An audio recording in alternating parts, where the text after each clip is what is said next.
joining me on the season finale of live versions, anyway, of the eSpot for Camille this season. And I'm so excited for you guys to meet a local guest of mine that actually is a neighbor, kind of, sort of, in a way, because we both live in the same town and we both won an award where we were neighboring on the page. So, without further ado, I can't wait for you to meet Heather Chandler. She is a game producer, game designer, and she's worked on some of these top games that you're also familiar with. And I'll let her explain it more because I'm definitely more of a gamer mom than I am a gamer player.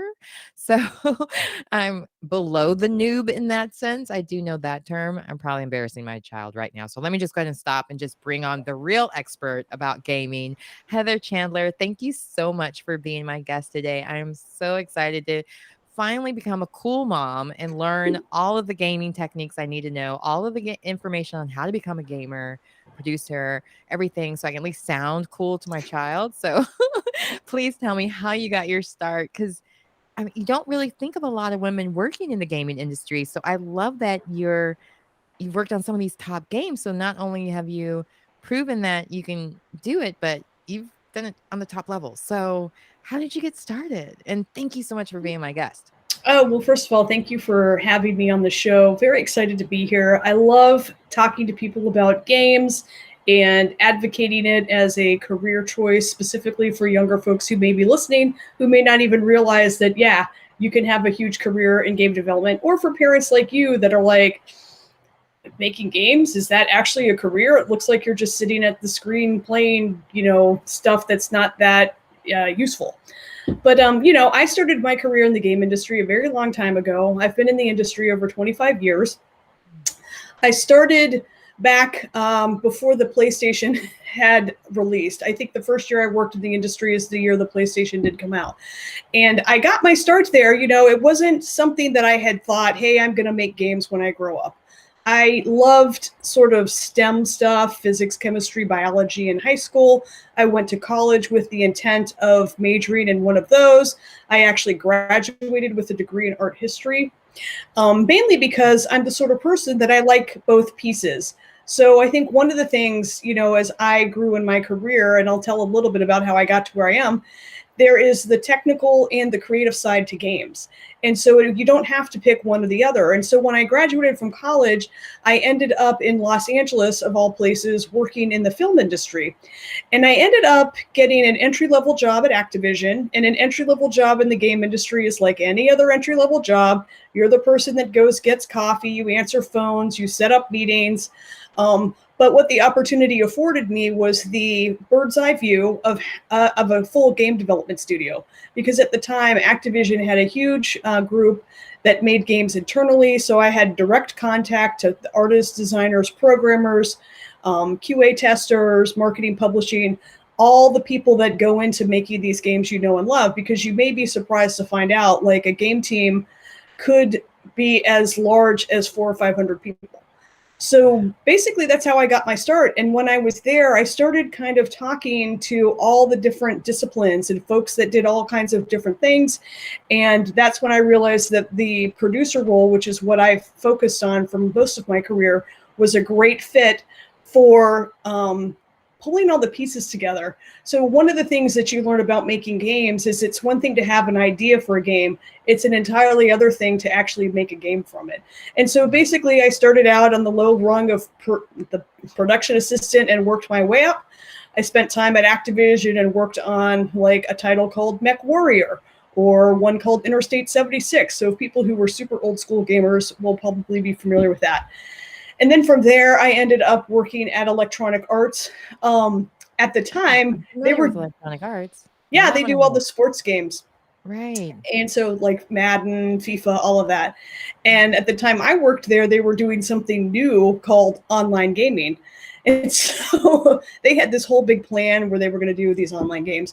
From there, I went and worked at Red Storm, Ubisoft, which is here in North Carolina. And I worked on a bunch of Tom Clancy games. And every time I kind of went to a new spot, I got to work on bigger and better projects. I learned more about production.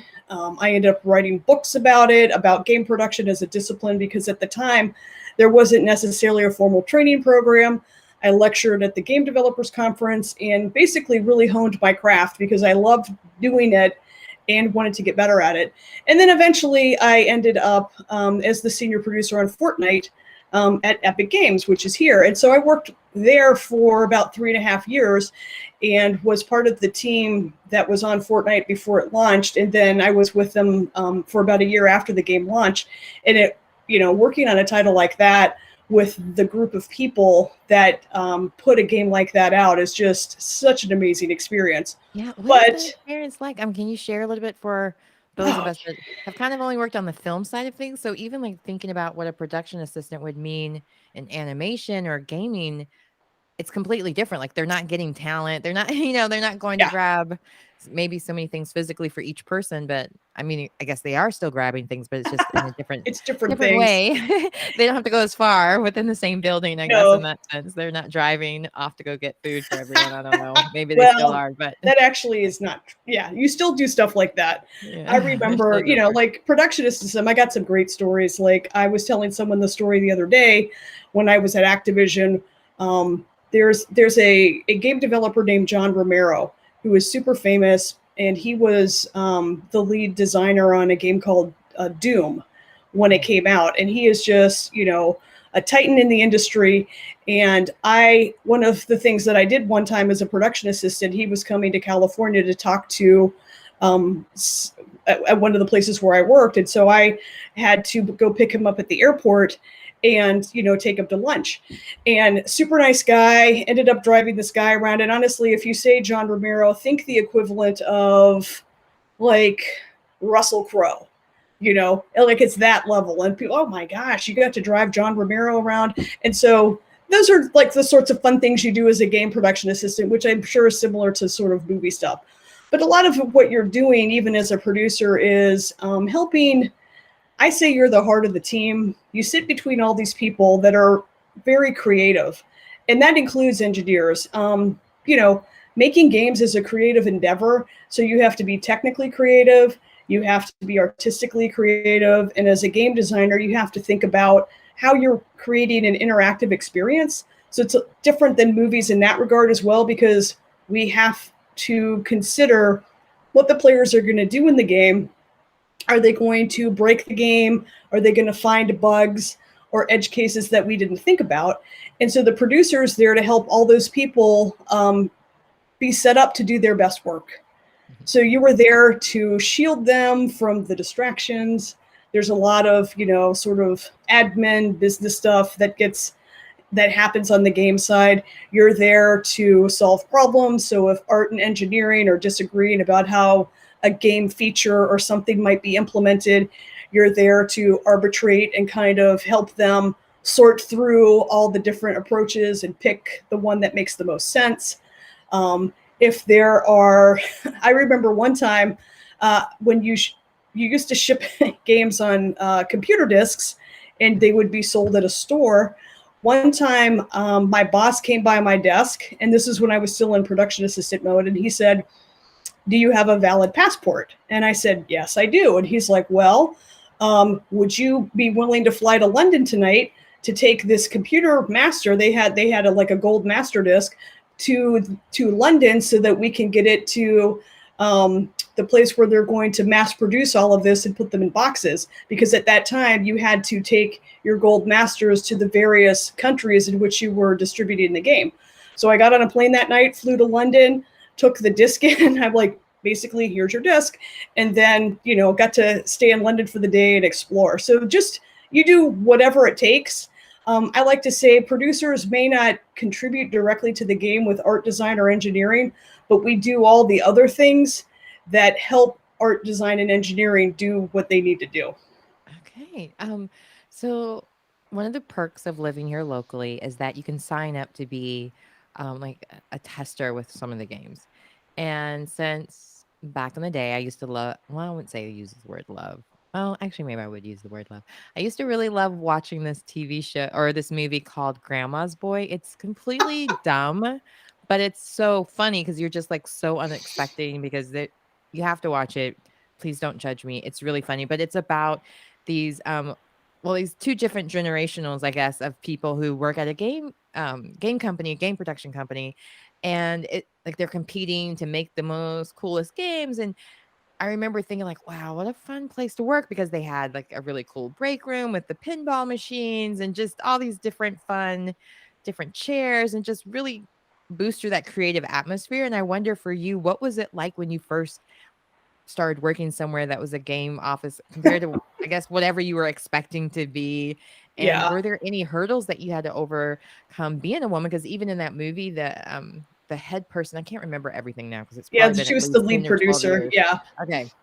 Well, she was a woman, and I was more of a hitting on her than disrespecting her intelligence or being able to respect her position. But I wonder for you, like, what was it like? Because everybody was kind of the first in that sense or newer Hmm. because there wasn't a college degree for Right. I'm assuming Interstate 76. We might be around the same age bracket, but anyway. So, having said that, I was just thinking like there wasn't a degree available to kind of be like, hey, well, I have my this, my certificates in this or that or Yeah. whatever to kind of parade in front of them. So, what was that like for you? Because I'm sure there's other people right now that might be the first or entering Yeah. into new technology or hopefully coming up with something, the next new thing, whatever. And how do you get past those scares or fears of I'm a woman that trying this for the first time, or maybe even a man for that, or any Yeah. gender for that matter, but just since you are a woman, I want to speak from that because we think, I mean, from my experience, it's predominantly a male industry. So it's just Mhm. always so impressive when you find someone that works in an industry that's not typical of what you expect. Oh, okay, great. Well, first of all, yeah, Grandma's Boy, almost every game developer I know has watched that movie multiple times. And we just laugh and laugh and laugh because some of the things you're like, yeah, it's like that. And then other things you're like, oh, come on, now they're just making fun of us. Yeah, working at a game studio is completely crazy. When I worked at Activision, I remember my mom came to visit me. And when it's your first job and your parents come and visit, she had flown, like, at the time she lived in Georgia and she flew to California. And I'm like, oh, you got to come to the office. And I'm walking her around the office. And first of all, some dude has just like a taxidermied iguana lizard sitting on his desk. She's like, well, what's all that? There's just toys everywhere. There's shot glasses. Some guy has like a full bar set up behind his thing. Like, again, this was the 90s. So I think that they had different attitudes about stuff like that. Like I said, it just was, and she was like, wow, like, are they allowed to do this? Just, it was very shocking to her because she was thinking, oh, it's a corporate thing. Then she starts seeing the employees. Oh, they were all in shorts and t-shirts and flip-flops, and she's like, well, who's that? And I'm like, oh, that's our lead programmer, like he's very smart, blah, blah, blah, blah, blah. And it's just, there is So a nobody in the energy Matrix there. outfit. Just kidding. Yeah, Because in Grandma's Boy, there was one character that walked around in a Matrix outfit. You can't see me. I'm we did invisible. not, let me think now. We didn't really have a person like that, but I have seen people like that at other game I quote that companies. movie all the time just because it's so ridiculous. My Yeah, husband and I watched it a lot together. So now it's just like our own little language. And so now, like, all of the parts are coming to my head. yeah. It's been a decade at least, but Oh yeah, and it's funny because I am aware of some of the people that they're kind of satiring from the game development scene. It's kind of an amalgamation of different types of game developers that would be considered, like I said, very famous, sort of within the game development circle. interesting. Yeah, it's a great movie, very very And funny. and I will say, from my experience, also like Centerline here in Raleigh, they have a full bar at Oh, their really?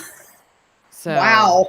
full bar. I mean, granted, you have to have I think it's after hours you can use it, but Mhm. they have a full on like a real bar brewery. I don't drink, so I don't know what it's called, but the thing that Yeah. you pull down for beer to come out. Oh yeah, the beer taps. Wow. Yes, that. They have those.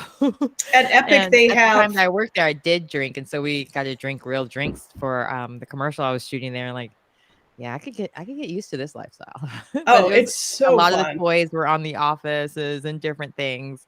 I was like, oh, yep, creatives are all the same because even my desk, there's tons of toys and office stuff. Like, you just don't want to lose that creative spirit of connecting with your inner child, I think, to some extent too. I think it is a lot of it. And at Epic, they actually have a two-story slide. So there's Mm. an area kind of in the common area where Yeah. you walk up the stairs, and if you don't want to go down the stairs, you can go down the slide. So when they have family day, of course, the kids love going down the slide. Most game companies decorate like crazy for Halloween and have like these amazing costume contests. And Yeah. so because you have such creative people that work there, like it is astonishing the time and effort and thought that people put into their costumes. One guy created like an entire mech robot costume out of cardboard. Another painted himself green and came as like this Hulk thing. It's Oh, super fun what fun. people will do. So Um, you're saying I need to try to find I mean, well, I've a friend of mine visited me from San Francisco and we went and tried to find Epic Games and I was like, "Oh, it's actually kind of boring. I wouldn't waste your drive over here and they don't allow visitors anyway." I mean, probably COVID they didn't anyway, but yeah. even pre-COVID they didn't. And so I was like, "Ugh, it looks kind of boring," but they're getting ready. So all of you outsiders outside of Wake County, Epic Games recently purchased an old mall here and they're going to redo it and it's going to be a community park type place as well. Mhm. So we'll be able to see what all these fun things that possibly are going to be there. Did you happen to know any friends that have shared any information with you yet, or I can't haven't tell heard much according of to the anything. The receipts? one thing I heard that I thought was so hilarious is that this mall is, as you know, practically empty now. Most of the stores Yeah, that were there are gone. And of that course, goes more are going to fast. be leaving. The only one that's staying, though, after Epic purchases it is the Dave and Buster's, or that's what I heard. Is Oh, that Dave and fun. Buster's will be allowed to stay? Which I'm like, well, of course, that makes a lot of sense, you know. I mean, Um, employees will love that because I've gone to a few wrap parties at Dave and Buster's in LA and North Carolina. yeah, And we had my daughter's last birthday there, and it was so much fun for all ages. So, not yeah, to plug Dave Buster's because they don't pay me, but at the same time, if you want to send me a game card, I'm willing to. No, I'm kidding. absolutely. It's expensive to play there after a while.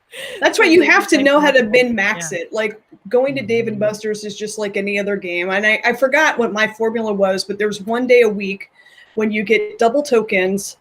And then if you a lot, you know, they hand out coupons like crazy. And so I remember one time I'm like, okay, I've got to go on Tuesday between these hours. I've got this coupon and like it's your birthday month or something. And then that way you get a lot of good coins for like a fraction of the cost. Yeah, well, see, I So trick that they got us in is when you do the birthday tokens, if you buy like, if you buy the larger package and those people don't show, you still get the cards and it's still, like, it's like, I think it's like, you can use it unlimited for some of those big token things that you don't get, tickets for or something. I don't remember exactly what it was, but it took us forever to go out of it because my husband and I both were like, "Wait, unlimited for" like, and then yeah. they were like, "Oh, no, it's just for that day of the birthday for some of those," and then you can use it for the amount, and we have an only Oh. child, so it took us a really long time to go into the extra ones, but at the time, we Skee were like, "Well, ball. well, you just never know if parents wanna play," but then they kept using the unlimited ones, like, that's the ones that they normally would pay, like, $20 to play, only 'cause it's, like, the 4D things and, with the fans and Oh stuff, yeah, those but are really fun. yeah, I had no idea. I'm learning. I will say that I got an early Mother's Day gift of the Oculus things, so I'm like, Oh I gotta go in wow. Van Gogh. You'll appreciate that as an art history major. That was Hmm. I stayed in there for probably 2 hours, Really? and yeah, I just was like, "Oh, this is" it just felt like self-care, just walking around the same places, pretty much the same place Yeah. for over and over, just being somewhere else because 'cause I've been home for so long, but Oh yeah. speaking of escapes and so on and games and you had that perfect formula, and I just love how your brain works, but you're doing something new with it as well. So can you kinda tell that transition where you went from video gaming to now you do, like, in-person gaming and Hmm. puzzling and so on? That's Yeah. So when I mm, left Epic, you know, and again, when you work on a game like that and you learn so much, that's kind of like you're most game developers will work on one sort of, if they're lucky, one sort of super blockbuster title that's like a game like that. But you know, then you're like, okay, where can I go from here? Like, what's my next move going to be? So I decided that I wanted to work for myself because after you've been doing this for as long as I have, you are like, okay, now I want to take everything that I've learned and build something of my own and see if I can build up, you know, sort of I wanted to get more involved with my community and things like that. So I I became an entrepreneur and I started an escape room here in Apex. Now, the story of the escape room was I wasn't exactly sure that that's what I was going to do, but I was chatting with my husband, and he is a game designer and writer, and he's a contractor. And so he was like, oh, yeah, you know what? We should team up and I'll design the rooms. And then you do all the other stuff with running a business and the escape room and all of that stuff. So I said, sure. So I started looking for a place the next day. And we'd signed a lease within a month for 3,000 square feet. And I said to my husband, all right, there you go. I've got your space for you. Go design these rooms. And so over the next 6 months, he designed 2 rooms and we opened those. And what we found is, because both of us have worked in the industry for so long, there are several things that we've learned about how to make really fun, engaging, interactive experiences that translated really well to creating a physical in-person escape room. And of course, before COVID, people were coming, and you pick, for those who don't know what an escape room is, you basically go into a room and there are clues, and you start looking around and putting the clues together and solving puzzles, and then that leads to more puzzles and clues. And there's a little bit of a story, so each room is themed around a specific adventure, and they're great for group activities. So you get families that come in that's like grandkids, the kids, and then their older parents. So we'll have And I people think in the it's, like, room. great for bridal parties too, because I know that's coming up, and Yes. graduations and so on, and Graduations, yeah. sororities and the fraternities, like, that could be a lot of fun Yeah. as something small and COVID safe, because 'cause you're not having to worry about being in big crowds and so on if people are Exactly. worried at And that they're all time. private, and we clean Mhm. everything, and people just have a blast. People are like, "Oh, I'm scared. I've never done an escape room, or I'm going to be locked in a room." And it's our rooms, I can say for sure, are not scary. Yeah, And 3,000 feet does not sound very claustrophobic, because that was one of the fears I had, and I don't know if I told you off air, but I was kinda like, "I don't think I'll ever come and visit your job." yeah. But, I mean, now that I hear 3,000 square feet, I'm like, "Oh, that's not like a locker." No, I mean, each room is about 500 square feet, I think. Mm. So they're very spacious, and our ceilings are about 12 foot high, and we don't lock you in. So I would say when people do ask, hey, Okay, I'm very good. claustrophobic, am I going to have issues? And I kind of explain what the dimensions of the room are. And I'll say, I mean, based on that, I mean, you could make your decision. And most, people come, oh, wow, this was so great. This wasn't at all what I was expecting. Yeah, it's a lot of fun.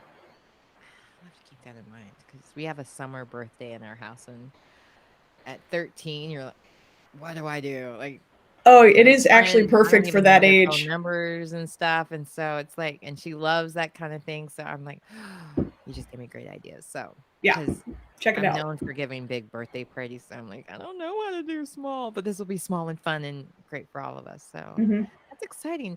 Now, I'm gonna go a little bit backwards a little bit again, just because I'm curious for anyone that may be interested in getting into the gaming industry, what, as a from the position that you were in, you got to see both sides of it, with the art Hmm. side as well as the technology side. Can you share for both sides of those what, um, I guess, skills or different things that you would suggest that they really try to plump up or make sure that they hone in before trying to get into those positions, or what directions you would suggest they go into, whether it's storytelling, like, or gaming. Like, I didn't think of how much goes into it, as far as also having to figure out what the players do and making sure uh, they don't hack the way to figure out how to get cheat codes to can't. Like, I only Yeah. know that term from Ariana Grande. Like, even that, I don't know if that's a thing. And the only reason I knew that is I kept like watching the lyrics, like, what is she singing? And then finally, little cheat code. Ow. So out of the word.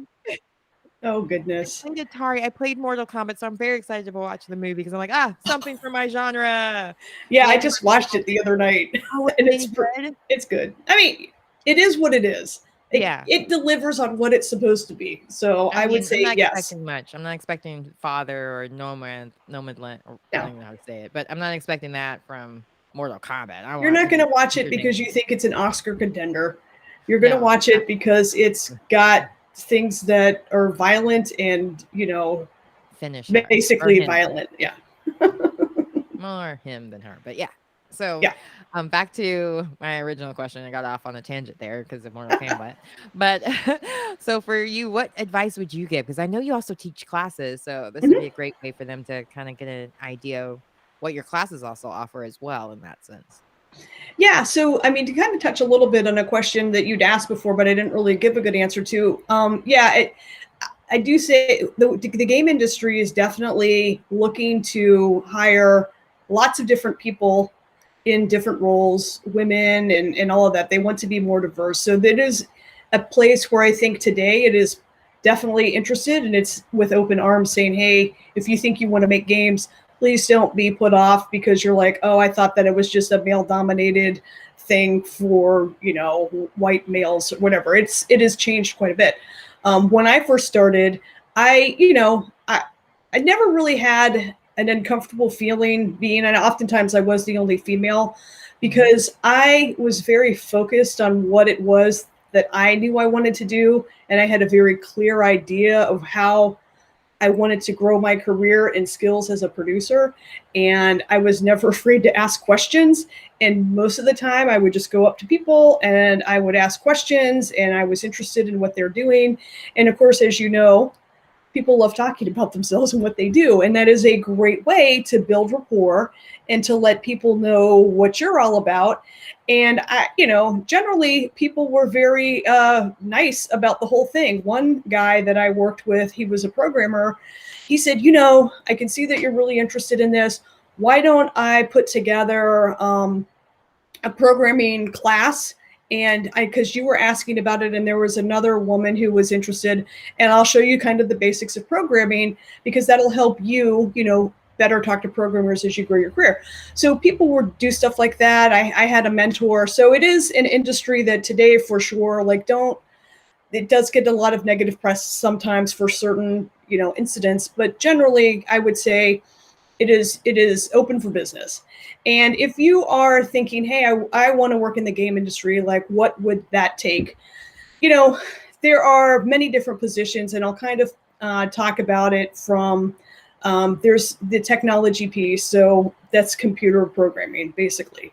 So you go and study computer programming, and then when you graduate, you can apply for a job in a game industry in the game industry because most of the time, if you have that base and background, whatever game company you go to will provide you additional job creating and skills for the game piece of it. Now, of course, what is cool is that today there are so many free tools out there, so you can download the Unreal Engine or the Unity engine if you're a programmer or anybody and play around with them, so you can start learning and understanding how to program games with these engines. Um, but if you are an artist, I mean, make art, learn art, learn how to do 3D art, 2D art, be an animator, concept artist. There's all different types of artists that are there. And again, it's about learning your skill. Now, I worked with a lot of people that actually did not graduate from college. They were all self-taught with either programming or art. So that is also very common. The game industry, I think, is a bit more forgiving when it comes to college degrees because they're really interested in what are your skills, what can you do, and how do you demonstrate it. So both of those positions require some sort of portfolio piece. Specifically, artists have to have a good portfolio. Engineers, it's always great if they have a demo or something like that that they could show. Designers is a little more interesting because there are a couple of game design programs at a university level, but because design can take so many different forms depending on the genre that you're working on or what type of designer you are, you might have different skills and backgrounds. So if you're like, hey, I'm a writer, how do I become a game writer? So that's a lot of people want to do that because they write, they love it. They're like, hey, the game industry is really growing. I want to be a game writer.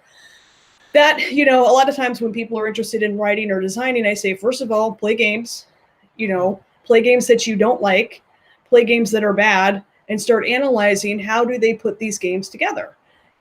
So a designer has to understand how game systems work together. So that's the different types of activities that a player might do. So in Fortnite, it is, you build things, you defend things, you shoot things. So how do all those systems work together to make a fun gameplay experience? A narrative designer has a writing background because they create the characters in the story and they might write the dialogue. Um, you might have a mission designer. So when you have like a large game like I can't like Uncharted. So Uncharted is this really huge franchise where you play this character and you go on these fantastic missions. So you might have a mission designer who is responsible for designing like a very focused narrative driven experience where they go on particular missions and hit certain goals. So with designers, I always say, you know, depending on who you are, you're going to want to study and play games, look at whatever game design programs you might have, but also history, psychology, sociology, history, English, like all of those things that your parents are like, oh, you won't get a job with that type of degree can actually be very, very helpful. There is another type of designer called a UX designer, which is user experience. So, and UX design isn't just specific to games, it is anything that a person is going to interact with. So, even a coffee cup has a handle. So, the UX experience is, oh, this handle sticks out and I can put my fingers in it and, you know, then I can drink my coffee. With games, you're thinking the same thing. If you have played games, you'll notice that sometimes games may feel clunky and awkward, like the buttons seem in a weird way, so you have to really twist your hand around in a funny way, or you thought that the door would open if you pressed this button, but instead you fell through a hole, or the colors, like you're colorblind, so you can't see some of this information that you need in order to play the game. So UX is all about creating an environment that the user can respond and interact with. And there is a lot of science and data attached to it, because when you go do a UX test, you set up a game experience and you come up with a hypothesis like, okay, I want to see if users understand what these icons mean. Then you can gather that data and then you feed that back to the game designers, who then take that information and are like, okay, yeah, I see that I wanted the player to do this, but the way that it's currently set up for them to interact with it, they think they're supposed to do this instead. So again, that's just one example of any type of thing. And then, of course, they always have the typical marketing, sales, HR, PR, accounting, testing. A lot of people get their start in the industry by being QA testers, which is Yeah. not as fun as it sounds, because Yeah, because they're not basically really you're playing paying video that games all game day. Mhm. tediously, day in, day out, like the same thing over and over again. Like I'm working on a game now, and I know that one of the testers basically plays through that game every day. It's a pretty short game. And like he's done that for a year now. Mm. Yeah. So. Well, I know someone that probably would be able to play Fortnite for a year straight. And I'm married to him. I'm not even talking about my daughter. Oh, wow. There you go. Yeah, I should have known the writing was on the wall because when you said PlayStation, I was like, oh yeah, he did like Fight Night, and I remember that was a PlayStation game back, and when Sony had their big data breach, that's when he stopped playing it. Ah, So, yes. um, but uh, of course, being in the entertainment industry, uh-oh, he just heard me the one time. So busted. So then I was thinking back also when you were talking about the different parts of it. I know back in at Epic Games, or not Epic Games, the one in California that you mentioned you used Activision, to work. EA. Yes, EA. But probably because they were EA Sports, but they would also have different stunt people that would work that would react some of the video games with maybe some of the like they would wear the green suits for them to get the ideas of the motion and so on. And I was like, oh, how cool to even get to Mm-hmm. portray a superhero without ever having to really be the superhero, so you don't really get injured in that sense. Like, because my mom was a stunt woman as a kid, Oh, as a really? child. So I was like, yeah, yeah, yeah. No, she did that for a living. And so, like, me thinking about becoming a stunt woman was like, no way. I saw my mom come home with bruises and broken things. There's like, there was no interest in that. But I still kind of, I like doing things that push me towards the edge. So I was like, oh, that Yeah. would be a fun job. And so I'm curious, even on that side of it, if you have any advice for people who are interested in maybe even working, I guess, in the performing arts side of Oh. gaming, whether it's voiceovers or Mm-hmm. because one of my good girlfriends, which I think you know her as well, Bonnie, is a voiceover Oh, actor. yes. But yeah, so I was like, oh, I got to ask that question. So then for those people who also in the performing arts side, and I guess a lot of actors are now Mm-hmm. have the whole microphone setup because we were all forced home. Yeah. What are some advice you have for that as well? Because I'm assuming you see both sides of that as well. Oh, Because yeah, I how do. does I those do. castings go about? Yeah, I've worked with a lot of voice. I've done a lot of voiceover shoots, managed and produced those for many games. And, it's interesting because most of the times, at least on the larger titles where I've worked on, they do use union actors. And Mhm. so they're going to go there first to find whoever these voice actors are. And I would say, just like with cartoons, you kind of find sort of the same guy pops up over and over again because either they're very easy to work with or they have the type of voice that you want. So I'd say if you're interested in video game voiceover, I mean, definitely let your agent know. Probably want to join SAG if you're interested in working some of those larger titles. And then just have, I am sure. So this is a question Bonnie could better answer, but I'm sure there's I certain was gonna skills say and you can't just whatnot. join SAG. You have to earn it. It takes a Yeah. long time sometimes. So I was like, yeah, I'll say that at the end. Oh, But yeah, but because there's I'm a certain member of things, SAG. right? You have to Yeah. be able to do the different voices and act and all of that. So it'd be like, I think, any other TV or movie thing that you might be going forward for as a voice actor. For the motion capture stuff, that's a good question too. I think I did produced a motion capture shoot a long, long time ago, and again, I think it's about knowing people at the studio. There's a certain skill set, of course, you need as a mocap actor because it's actually quite exhausting. Because you are pretty much there all day in this suit and you're doing the same moves over and over repetitively, and you have to be very big. They're very big movements, right? Because you're going to be translating them to a digital format. And so you have to be able to take direction well, just like with any other acting job, hit the mark, take direction well, don't take too much time. And now they actually have technology too where they do facial motion capture. So if you played there, I mean, there's a lot of games out there, but I can't remember the dude's name. He was on The Walking Dead. He is in a game that came out recently and it looks just like him. Gosh, it's is it Daryl? Daryl from The Walking Dead. Oh, But they do the facial mocap, and so they deliver the line, and they cap. There's like 40 ping pong balls on your face or markers that you use, and then an animator syncs them all up, in the game side, and yeah, so there is a huge opportunity there for creative actors and voice actors. now that's interesting because I've seen from behind the scenes some videos because I've never worked on anything special effects or computer generated at all besides the basic green screen. But I've seen like some of the behind the scenes videos where they have the different sensors on their face and so on. And it's from having done prosthetics, I'd rather do that. I would Ah, still rather do that because prosthetics can pull your hair off. oh If you have any God. peach fuzz to your face or if it gets too close to your roots even, and again being someone who's claustrophobic, you might have only straws for where you're breathing while they're putting all of that Oh stuff my on you, and it's gosh. cold. So, just saying, video games are great for people who are claustrophobic, probably more Yeah. so than because when The Walking Dead became really large, my agent did ask me if I was like, I'm not. Oh, to I'm sit under such a and get all weak. the makeup. I'm like, I don't want to have a freak out session and never work again.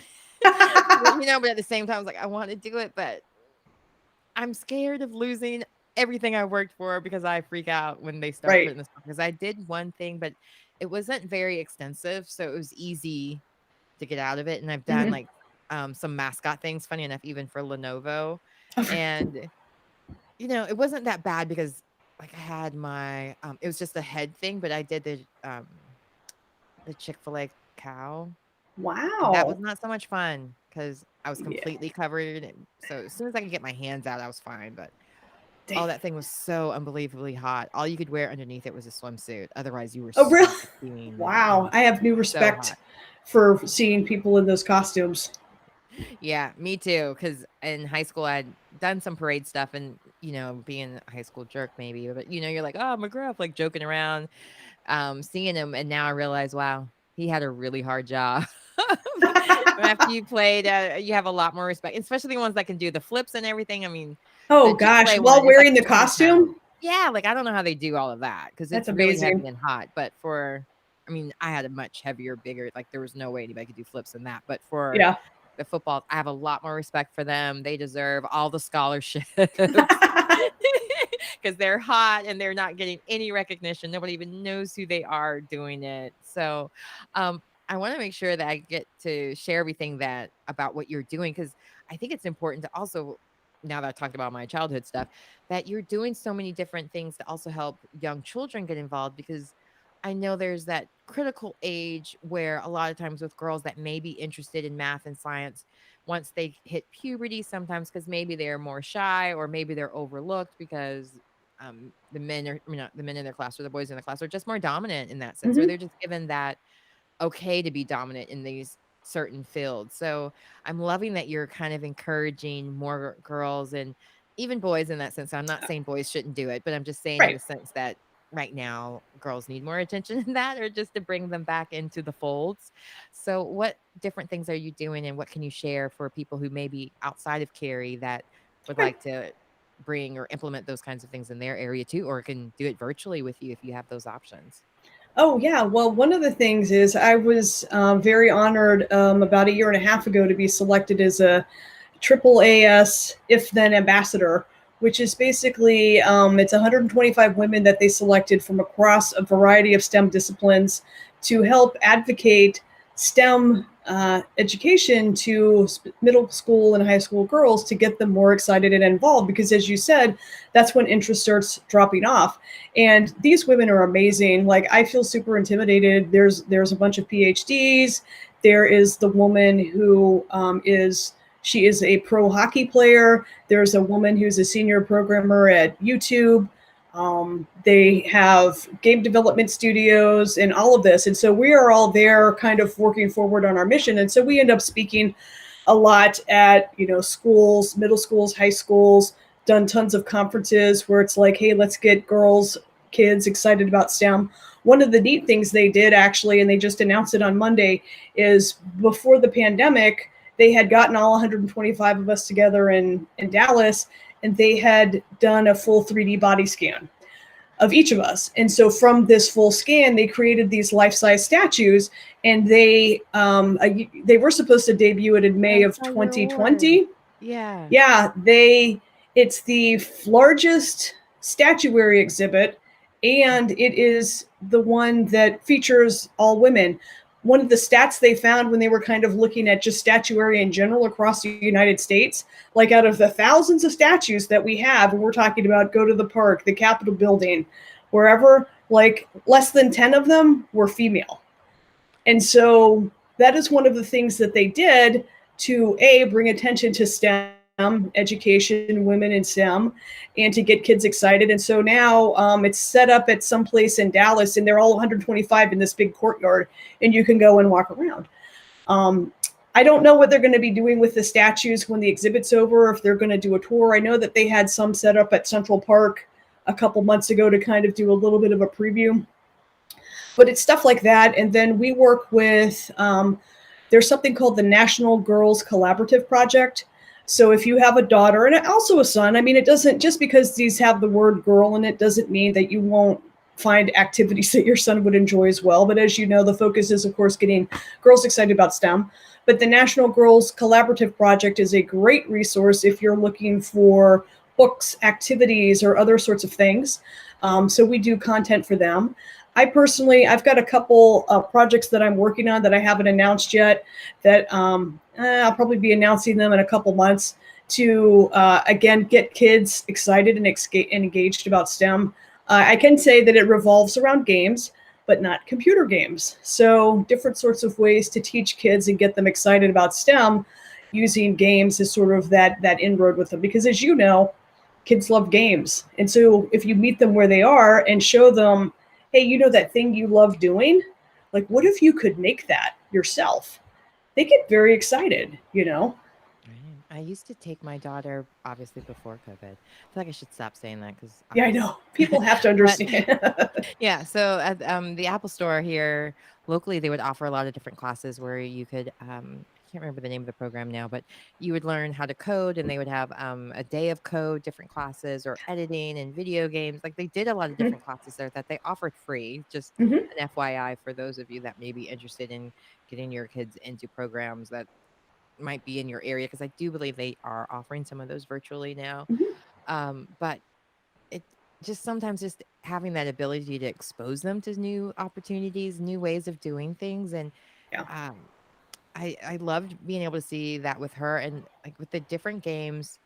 I was trying to talk to her like, "Ooh, what would you like to ask?" Because I'm going to be talking to somebody from Fortnite, like thinking I would be the cool mom.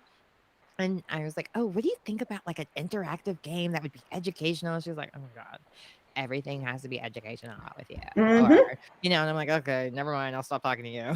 I'll just ask her." In that sense, I feel like as a parent, it just would be one of those things like, wow, if you were spending so much time there, at least you learning something. Cause that was one of the things, even to guess share my age, I loved about MySpace is that you were able to just like you kind of learned coding with it in a way that you were making your page your own. In case for those younger kids, MySpace was kind of like Facebook, but it was way more cool because you could definitely you could personalize it with your own soundtrack, your own like Oh yeah, background, and it's like it really was like cool. Canva and Facebook got together and had a Spotify baby. I don't know because you had the playlist too, and then you could be very passive aggressive with your top 8 because you could change who your top 8 friends were I and rotate remember them that. around. Yeah. I was recently telling a friend of mine who didn't have MySpace, I was trying to explain it to him, and I was like, "Oh, you could be passive aggressive because, when the boyfriend was not acting right, you might not have him in your top 8 anymore." I don't know. It was very dramatic. So, and now like kids, there's tons of things they can do because there's even with the different games, there's esports and so on where they Hmm. can raise money and all these different things. But I felt like, oh, all these kids are stuck home having to learn these things from teachers who are not used to being able to teach through such a flat canvas. So the way they're more used to engaging with students and being able to see their reactions to find out what's wrong with them. And with the game, maybe because you guys have all these psychologists, sociologists, and all these specialists behind the scenes and the data, they would be able to figure out ways where they kinda learned something by Yeah, accident. so there's two sides to that question. So first of all, when Yeah. you look at a game like Fortnite and you're like, ugh, they just seem like they're wasting time. If you think about it differently, like Fortnite is a team-based game, so they have to go in and work together as a team and figure out what the objectives are and communicate with each other. And there's some sticky situations that you get into. And also Fortnite has that building component, so they have to learn, how do I build these things? They're learning that hand-eye coordination. So it does teach sort of that teamwork and thinking creatively outside the box. One of the fun things about playing games is when players discover that they can do something different that they didn't think they would be able to do. There is an example, and I think it was in Fortnite, where we had some sort of rocket that you could launch, and a player realized that you could hop up on the rocket and actually ride it across the map. And the players just had so much fun using this in very creative ways. So I would caution parents, of course, you always want to be aware of what your kids are playing. And as a parent myself, of course, you want to try to limit their screen time, but don't misunderstand that they're just kind of wasting time, because they are in there, especially if it's a social game like Fortnite. There's lots of different things you can learn just from a commercial game like Minecraft. Like Minecraft is just so robust, and same with Roblox. It's one of those things where if you think it, you can probably figure out a way to build it in Minecraft. So if you play creative mode, you're really doing neat things. Like my son builds these contraptions and things like this, and they're like Rube Goldberg Entire machinery cities, things. yeah. So there is a lot of benefit to playing games, even if they don't have that educational label. Now, to go back to the point with your daughter, yes, generally educational games, and not to knock them, but kids don't respond to them as well because they know you're trying to teach me something. So the best approach that I've had, because I've actually worked on a fair number of educational games, um, I worked on a game about 4 years ago, well, 5 years ago now, called Never Alone. Never Alone is a beautiful game that is a platformer game where you play a young Inupiat girl from Alaska, and she has this fox that's her sidekick, and they have to traverse the terrain of Alaska, and they have different missions and things they need to accomplish. Now you're like, well, that doesn't sound like an educational game, but what it was, but it was treated as a commercial game first.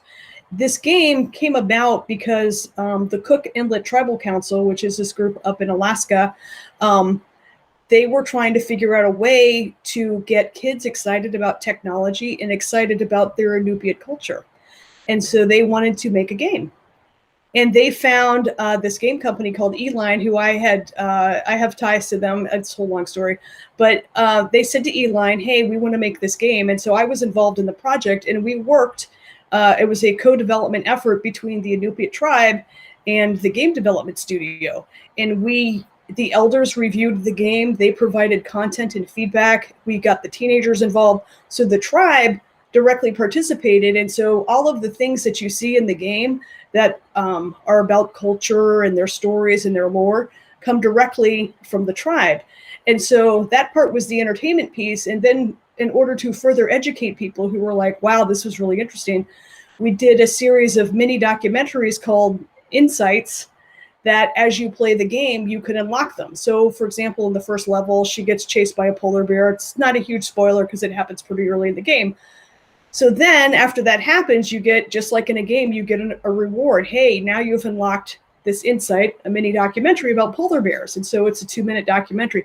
So that is a great example of how a game is entertainment first, education second.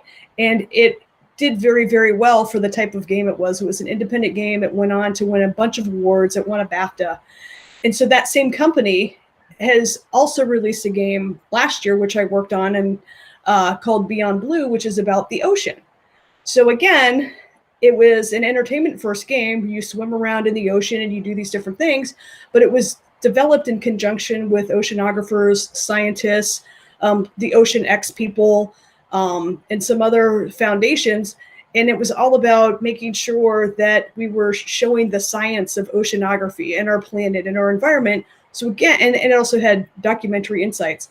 So there are ways to do that. When you look at a game like Oregon Trail, of course, is the quintessential educational game from our day, right? Where you went and you were a settler and you had to do these things. So the key, you can tell this is a topic I'm super passionate about. The key to making educational games work is that you have to think about the entertainment first, and then layer the education in order to get your target market, which is kids. You can make games all day that teachers would be like, yeah, this seems good. Is this going to teach them their multiplication tables or whatever? But to get a kid engaged, you have to go a little bit more, you know? Yeah. No, I mean, even like with Pokemon Go, I felt like it did a great job in like getting kids back outside Yeah. again in a way, or geocaching and so on. So I was just like, ooh, what are they gonna have to do now that COVID's over? Like, and so like just trying to like get them back integrated into hanging out for those areas that maybe were locked down longer. I don't know. It's just with her being on a device so much with Virtual Academy, and then also Yes. that's her way to be able to engage with her friends for the most part, and so on. It's just like, how do I get? I mean, I And want see, her that's, to. Oh, go I ahead. was going to say, that's where the escape room comes in. One of the things that we did during COVID, because we had to close our room, is we started doing outdoor puzzle adventures. So we teamed up with like the Parks and Rec or an HOA or a PTA, and we designed an outdoor experience where you had to get out and walk around. It wasn't screen based because you went and you found the puzzles and the clue and you solved it, and then you would go to different locations. People loved it because it was as close as we could get to the indoor escape room experience where you're a team and you're there with families of all ages. But I do agree that it's important to have people put their devices down and kind of connect with each other and finding activities that you can do that with. Mhm. So they don't leave their mom out. That's technically Yes. challenge. Well, the problem is also I'm a dyslexic, so the game that they're playing, I'm like, I'm always going the wrong way or can't remember uh, what button's what, and so I'm like, fine. Mortal Kombat, please get into that. So then all I have to do is push the same buttons over and I'm over again. surprised they're not into that because that is a fun game. No, I haven't even exposed her to it because she's at that Oh, weird age where it was still more like Roblox and Minecraft, and yeah, then I mean, it is Fortnite has pretty been such a violent, big so thing. they're Oh, like ripping people's and spines see, I out don't and remember stuff. all of it. Oh, that's right, they did like pull out the. Okay, yeah, And see, maybe. now think about the Mortal Kombat Yeah. that you played. Like, Mhm. imagine that it looks real now as part of the Yeah. game. Okay, never mind. Maybe not. So you may Because not, I but remember tennis. You remember Pong, tennis, and Atari? yes. For those that don't, it was just like 2 bars that just chased each other. I remember my father was so excited that he bought me Atari for my birthday, and I'm like, "Yeah, no, I'm not sitting through Oh that." my Like, "This seems like God. torture." And then finally, my best real game, I guess, was, oh gosh, Bird versus Magic, and that's when I got introduced to basketball, really, as far as Oh, okay. playing, and, they were like on a half court and just would turn back and forth shooting the hoop Oh, through a that half sounds court. fun. Yeah, it's definitely no NBA 2K for sure. Yeah. And yeah, I was tortured as a child, and that's why Generation Y, I guess we is so mad at Generation X. No, we're all getting along now. We're Yeah, all getting along now. We're all because we're gonna need your to take care of us in the hospital. So yeah, we definitely love you guys. We're gonna need you for nurses and doctors. So no, yeah. this has been so great, and oh my gosh, it's 7:55, so I wanna make Wow. sure if there's anything else you wanna share, go ahead and share with everyone and how they can keep in contact with you or even find out about all the different programs that you're offering. Where's a great place for Sure. them to reach out? Best place is my website, heathermakesgames.com. There it talks about all the different STEM stuff I'm doing. So I'm always interested in, interacting with kids, doing YMCA things. And then also the escape room is called Whole Brain Escape, WHOLE, Brain Escape. It's kind of a play on words there. And wholebrainescape.com. And we're in Apex. And you can go there and see all the different rooms we have and, come book an adventure for your family. Sounds great. Well, thank you again for being my guest today, neighbor. I'll have to come and check you out in Apex Yes, now. absolutely. Thank you so much for having me. This was so much fun. Oh, it was my pleasure. Same for me. And maybe I'll get like a little street cred for this with my no, I probably won't. Maybe. Probably not. She's trying to like, did you learn any cheat codes? I don't think that's a thing. It's still the only term I know. But oh, one of my gamer friends just got in. Is there any questions you want to ask real quick, Carly? Because I do have a gamer friend on here now. I just saw her pop up Oh, laughing at good. me. Or saying awesome, actually. It was my husband. I'm still saying the ha ha ha's.